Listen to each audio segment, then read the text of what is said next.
Regarder ce film après avoir vu la Snyder Cut fait très bizarre.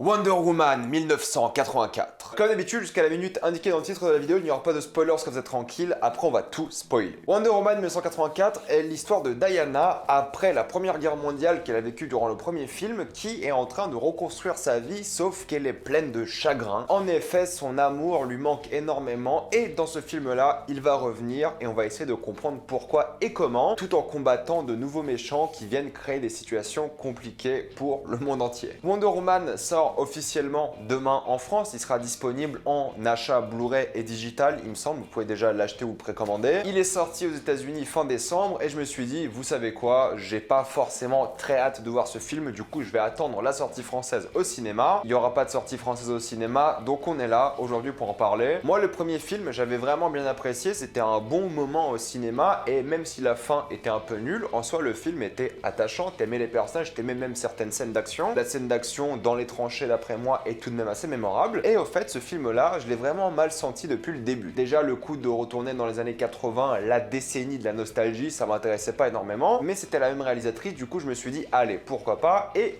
écoutez, j'avais bien raison d'avoir des doutes, parce que même avec Patty Jenkins, dont j'avais bien aimé le travail auparavant, là c'est vrai qu'on doit parler de certaines choses. Mais on va commencer avec les choses positives. On va commencer avec la musique, c'est Hans Zimmer qui fait la musique, et ouais, elle est cool. Voilà, il y a le thème de Wonder Woman qui revient de temps en temps, la musique est cool. Ça me rend fou qu'ils aient encore une fois utilisé la musique de Sunshine dans leur film, mais à la limite pourquoi pas, ça permet d'avoir un moment assez sympa, mais j'en ai vraiment marre d'entendre cette musique autre part que dans Sunshine. La scène d'introduction est plutôt cool, parce qu'on est dans le monde des Amazones avec Diana enfant et elle vit des trucs assez cool et il y a une leçon de morale par rapport à ça et c'est tout en fait je crois. Il y a d'autres petites scènes sympas, mignonnes, par exemple quand Trevor découvre le monde voilà, des années 80 parce qu'il est mort en 1917. Quand il découvre ce monde là, bah, tu vois un peu la découverte via ses yeux, via son regard et t'es un peu heureux pour lui. Il voit la technologie, il voit le nouveau monde et c'est assez intéressant et même divertissant dans le film. Mais écoutez, le reste c'était très dur. On va commencer avec les thématiques du film, avec le personnage de Wonder Woman, Gal Gadot.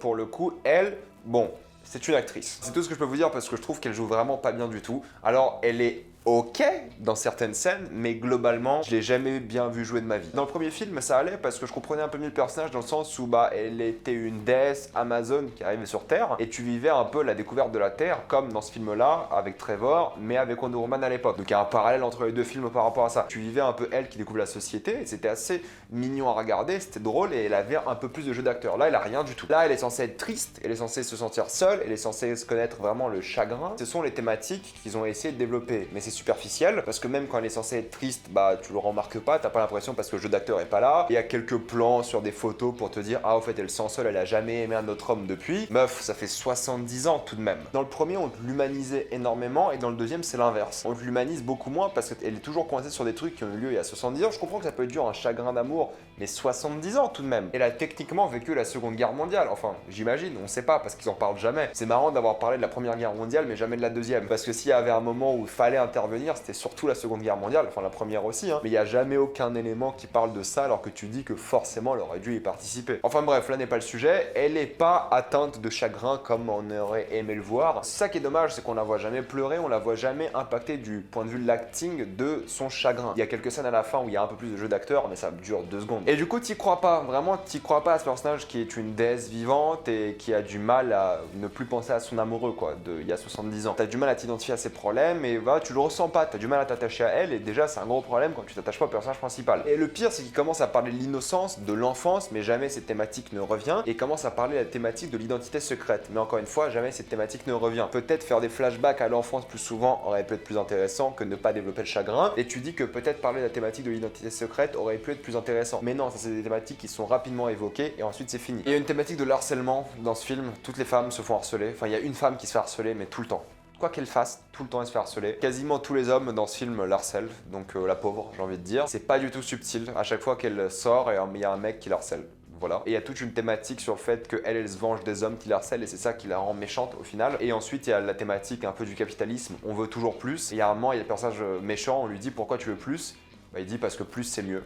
Voilà, c'est ça la profondeur de l'analyse thématique du film. C'est un film qui est très superficiel avec des thématiques qui auraient pu être intéressantes. Le chagrin aurait pu être intéressant, le capitalisme aurait pu être intéressant, voilà, l'harcèlement aurait pu être intéressant. Non, c'est très superficiel. Et en fait, le problème de ce film-là, c'est que c'est un film pour enfants. C'est pas un film pour adultes, clairement pas. Ça change ça change complètement du Zack Snyder Cut. Et même dans la place dans le DC Extended Universe, je sais pas où ça tient, parce que ça n'a pas de sens. Il se passe des choses tellement graves dans ce film-là, des choses presque apocalyptiques, que tu te dis, mais pourquoi personne n'en a jamais parlé avant? 1984 aurait dû être une date incroyablement connue pour tout le monde dans l'univers. Personne n'en parle et c'est une place bizarre dans le DC Extended Universe et il y a même des conséquences tellement graves de ce qui se passe que tu dis c'est pas possible. C'est pas possible que ce film soit dans un univers déjà établi, vu les choses qui se passent. C'est juste pas possible. Parlons de la mise en scène. La mise en scène est ok dans certaines scènes. L'action est claire, mais dégueulasse. Je suis désolé, il n'y a pas une once d'originalité dans l'action. Et les effets spéciaux sont ridicules. C'est vraiment pas beau, ça fait faux de A à Z. Il y a un vrai problème, vraiment. Toutes les scènes d'action étaient risibles d'après moi. À chaque fois que je regardais ça, je me disais, mais pourquoi je regarde ça? Pourquoi je perds mon temps, bordel? Il n'y a rien de plus classique. Et vu que t'es pas engagé avec ces personnages, vu que tu t'y es pas attaché, bah tu t'en fous des scènes d'action tout simplement. Et les scènes d'action où tu dis là il va y avoir quelque chose de bien et là t'es un peu attaché à la relation entre deux personnages, une sorte de scène d'action avec Diana et Trevor, tu dis ah c'est un peu mignon, c'est une scène plutôt cool.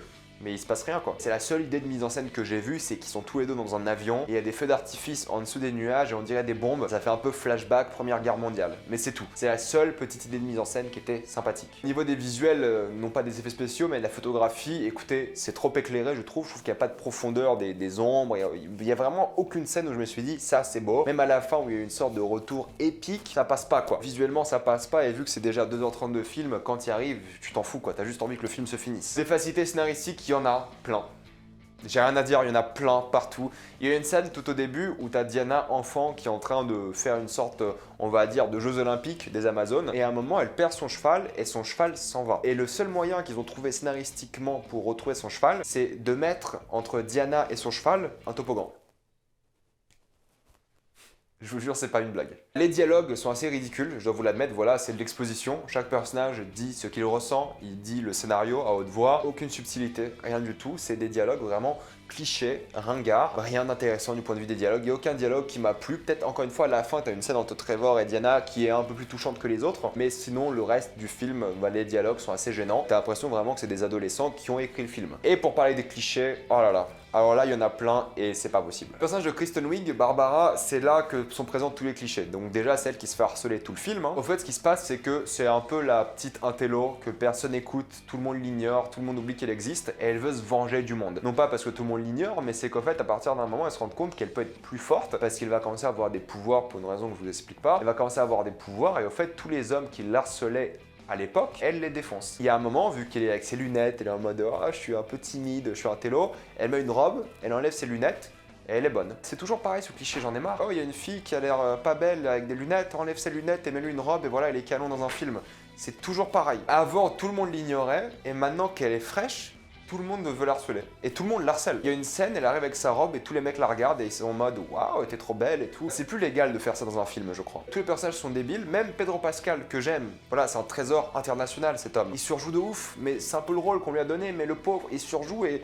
Qu'est-ce que tu fous là, Pedro? Va refaire des excellents films, te perds pas là-dedans. Bon, t'as eu ton chèque, t'es content, cool, mais c'est le seul qui est un peu plus impliqué, mais il surjoue tellement, ça devient ridicule quoi. Mais je vous l'ai dit, c'est un film pour enfants, tout doit être surjoué pour que les enfants comprennent, c'est tout. Les seules choses sympathiques que j'ai aimées, c'est Pedro Pascal, même si c'est surjoue, j'ai bien aimé son personnage, plus ou moins c'est un arnaqueur qui veut toujours plus, voilà, la critique du capitalisme, critique vite fait. Et Trevor qui redécouvre le monde, mais c'est tout, il y a rien d'autre pour moi dans ce film. Pour conclure, Wonder Woman 1984, je ne peux pas vous le conseiller. J'ai aimé quasiment aucun personnage, j'ai aimé quasiment aucune scène, j'ai trouvé ça beaucoup trop long, c'est 2h30. À la fin, je priais pour que le film s'arrête. C'est pour certains un nanar parce qu'ils font des choix tellement ridicules. Le climax, la fin du film, j'en pouvais plus. Hein. Ça fait longtemps que j'ai pas vu un truc aussi nul. Je vous jure, c'était blessant. Je ne me suis pas attaché au personnage, j'ai pas aimé les visuels, j'ai pas aimé les scènes d'action, j'ai vraiment rien aimé dans ce film. Je préfère me remater Suicide Squad. Je vous jure, c'est pas une blague. Au moins, Suicide Squad, c'est tellement ridicule que tu peux en rigoler. Tu vois qu'il y a une tentative, tu peux rire, mais là, il n'y a pas de tentative. Là, c'est un film cahier des charges, c'est un film qui a été fait pour, voilà,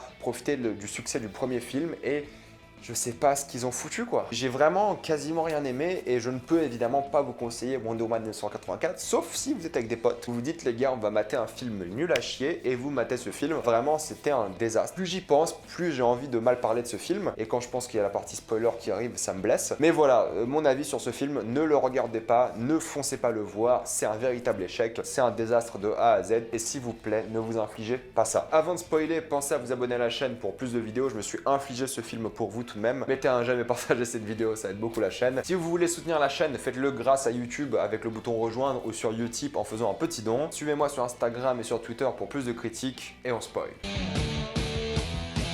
Au début, je pensais, et ce qui était assez intéressant, c'est que la pierre donc a ingéré, on va dire, Pedro Pascal, qui lui permet de donner des vœux à tout le monde, je pensais que cette pierre-là le rendait fou. Mais au fait, non, il est de base fou, parce que c'est la critique du capitalisme. On veut toujours plus, toujours plus, toujours plus. Et du coup, vu qu'il veut toujours plus, bah à la fin, c'est ça qui le rend fou. Il y a le côté santé qui diminue parce que voilà, il est la pierre en question, mais sinon, c'est pas un personnage intéressant par rapport à ça. La seule scène touchante entre Steve et Diana était évidemment la scène de leur au revoir, où il dit on n'a pas besoin de se dire au revoir car on se l'est déjà dit à l'époque. C'est le seul moment où tu vois un peu le jeu d'acteur des deux personnages. Alors Chris Pine, moi je l'aime beaucoup, voilà, il est cool, il fait le taf. Gal Gadot, par contre, elle, c'est vrai qu'elle n'était pas du tout impliquée, quoi. Ça se voit qu'elle en a rien à foutre du rôle. Évidemment, la fameuse scène d'action au Moyen-Orient en voiture était ridicule. La scène de fin était ridicule. Le combat entre Barbara et Diana, t'étais en mode mais je regarde deux objets en image de synthèse se taper. Alors oui, je suis un peu traumatisé depuis le jeu à God of War, des femmes avec des ailes, certes, mais là ça marchait pas quoi, c'était trop ridicule. Et quand t'as un léopard qui détruit une armure antique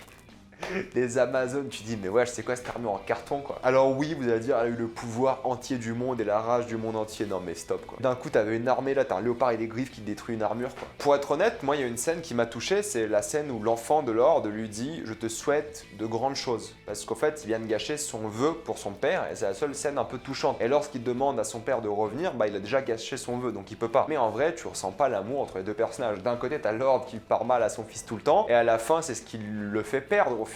C'est le fait de sauver son fils qui le fait perdre, mais ça n'a pas de sens parce que tout le film il pousse son fils, il lui dit va-t'en, et d'un coup il se dit il faut que je sauve mon fils. Il n'y a pas d'évolution, c'est d'un coup il faut que je sauve mon fils que j'ai repoussé tout le film. D'un coup vous allez me dire qu'ils sont coupables? Vraiment? Et même la scène de Diana quand elle gagne son armure, quand elle chevauche l'air, c'est ridicule. Quand elle chevauche l'éclair, voilà, c'est une scène jolie visuellement, ce plan est joli, mais quand elle arrive en armure, tu le sens pas en fait, t'as pas l'émotion. Normalement ça aurait dû être un moment épique, tu le sens rien du tout. Et les effets spéciaux de cette scène n'étaient pas terribles. Au moins ils ont mis la musique de Sunshine, ils sont contents, voilà, ils ont eu leur moment épique sur la musique de Sunshine, mais j'en ai marre de cette musique. Et sinon dans ce film là, c'est quand même l'apocalypse. C'est l'apocalypse, il y a 1 milliard de vœux qui sont faits, et tout le monde veut un truc, mais il y a forcément un mec qui a voulu la fin du monde. C'est pas possible, ça n'a pas de sens. Forcément un connard qui s'est dit je veux que tout le monde meure. C'est trop quoi, il y a trop de facilité comme ça. C'est l'apocalypse et on n'en parle plus jamais dans les films du DCEU. Jamais on s'est dit ah putain il y a eu l'apocalypse en 84, ils ont monté dans le temps à la fin. Et le pire c'est que Diana elle fait comment pour convaincre? Elle leur demande gentiment. Donc t'as Al-Qaïda qui a demandé des ogives nucléaires et d'un coup ils vont renoncer aussi. Tu le penses vraiment? Vous allez me dire oui le lasso du pouvoir tout ça. Stop. Et en plus, le discours de Wonder Woman à ce moment-là, t'y crois pas du tout. Elle se fait chier quand elle le dit, je te jure, elle se fait chier. On en parle de la scène post-générique où t'as la première Wonder Woman, entre guillemets, Linda Carter, qui fait un clin d'œil à la caméra. En mode, oui, c'est moi la déesse de l'époque et tout.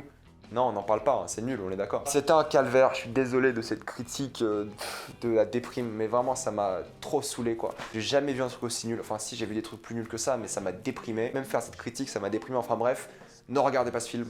Et si vous l'avez vu, je suis désolé. Je vais m'arrêter là, mettez-moi dans les commentaires ce que vous avez pensé de ce film. Oui, c'était pas bien, mais si vous l'avez aimé, dites-moi pourquoi. Comme d'habitude, pensez à vous abonner à la chaîne pour plus de vidéos. Mettez un j'aime, partagez cette vidéo, ça aide beaucoup la chaîne. Si vous aimez la chaîne, pensez à faire un petit don sur Utip ou à rejoindre la chaîne sur YouTube. Suivez-moi sur Instagram et sur Twitter pour parler de meilleurs films, promis. Et moi, je vous dis à la prochaine fois. Salut à tous.